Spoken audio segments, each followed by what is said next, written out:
So this is just going to be a little tutorial of how I make my country ribs, and you can either leave them as chunks or you can like shred them up and make like some pulled pork sandwiches. And that's what I did because I didn't think it was like that appealing, even though it was like super juicy and tender. But anyways, first I started off with cleaning my meat. And after I cleaned my meat, I washed my hands. You're going to see me wash my hands 100 times. Then I came in with some tenderizer, and you don't want to overdo the tenderizer, but you want to make sure you put a good amount on because tenderizer is very salty, so you don't want to overdo it. And then I came in, and this is like one of my favorite rubs. It's like a honey rub. It's a honey hickory rub by McCormick Grill Mates.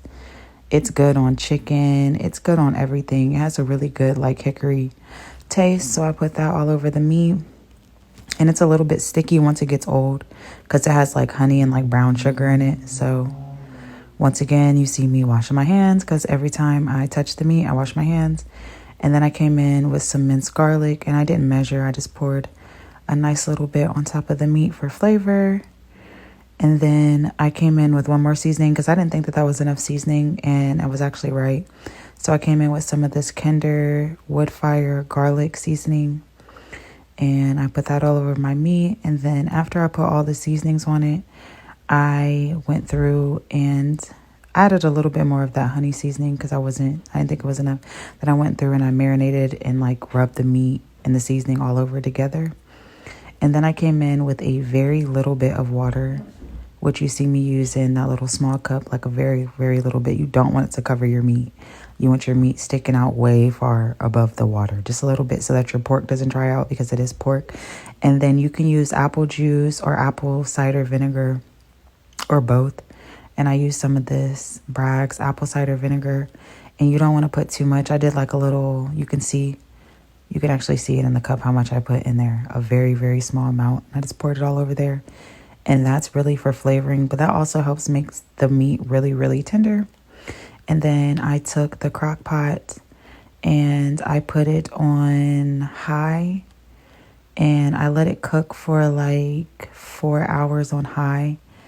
And then once it was super tender, like super, super tender, which I'll show you guys once it's done cooking in the crock pot.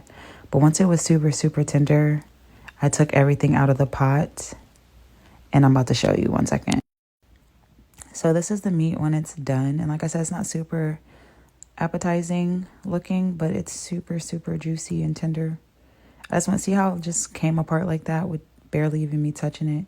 So this is me taking it all out the pot because I wanted to get some of that juice out of there before I put my barbecue sauce in there, because I didn't want like the barbecue sauce to be like runny and watery. But you see how tender it is and the pork is falling off.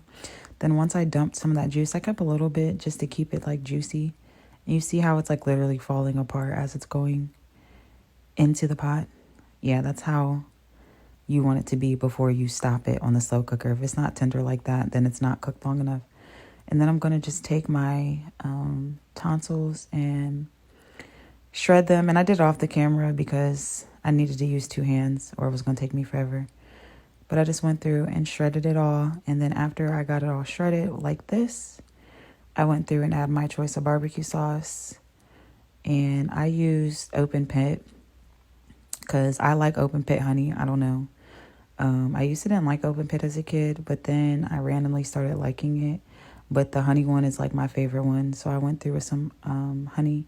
Then I didn't even do this on camera, but I added a little bit of extra honey, some hot sauce.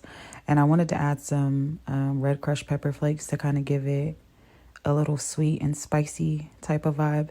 And I think I added a little bit too much barbecue sauce, just a little tiny too much, but it still came out really good.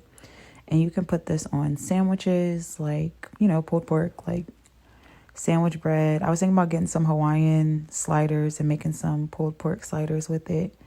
But my pulled pork came out really, really good. I didn't know how I was going to do it, because when my grandma makes them, sometimes she leaves them into chunks, but I didn't like the way it looked. So I was like, nah, we're going to turn this into pulled pork. And it came out so yummy. And this is the finished product.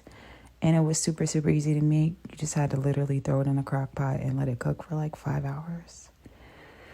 the end.